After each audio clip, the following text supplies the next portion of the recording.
Office time শেষ বা স্যারের অফিস টাইম শেষ। একজন আমলা 2টা থেকে 3টা ইউনিয়ন পরিষদ, একজন আমলা তার দায়িত্বের অতিরিক্ত হিসেবে যে নাগরিক সেবা দেওয়ার কথা সেগুলোর দায়িত্ব আপনি তাদের উপর দিয়ে দিয়েছেন। যেখানে প্যানেল করার অপশন ছিল সেখানে প্যানেল করা হয় না, যার ফলে নাগরিকদের সেবা। মাননীয় উপদেষ্টা, আপনারা দায়িত্ব নিয়েছেন, আপনারা যে চেয়ারে বসে আছেন সেটা কিন্তু 2000 শহীদের রক্তের উপরে চেয়ার। আমাদের এখনো কেন এসে শুনতে হবে আগে ভালো ছিলাম? আগে পরিষদে গেলে, যেখানে গেলে আমরা 3 দিনে চেয়ারম্যান সার্টিফিকেট বা জাতীয়তা সনদ পেতাম, সেটা আমরা কেন 1 মাস পেতে হচ্ছে বা 20 দিন পেতে হচ্ছে, তাও সিগনেচারের জন্য অফিসের পর অফিস, দপ্তরের পর দপ্তর ঘুরতে হচ্ছে।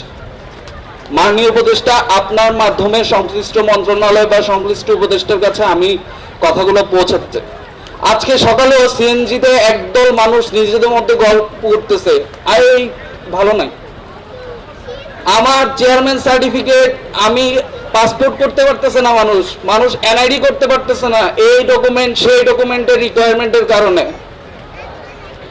সব ডকুমেন্ট যখন আমি দিচ্ছি তখন আমি সিগনেচার পাচ্ছি না। মাননীয় উপদেষ্টা, আমি দুঃখিত, অন্তত দুঃখিত, এটা মঞ্চ নয় এসব বলার, কিন্তু আমার এসব বলতে হচ্ছে। কারণ মাঠ পর্যায়ে যখন আমাদের কেউ বলে তোমরা কি দেশ স্বাধীন করছো, আগেই তো ভালো ছিলাম, এই কথাগুলোর জবাব আমাদের বুকে বিধে। আপনাদের কান পর্যন্ত এই কথাগুলো পৌঁছায় কিনা আমি জানি না। আজকে আপনাকে পেয়েছি তাই বলেছি। দুঃখিত এবং ধন্যবাদ।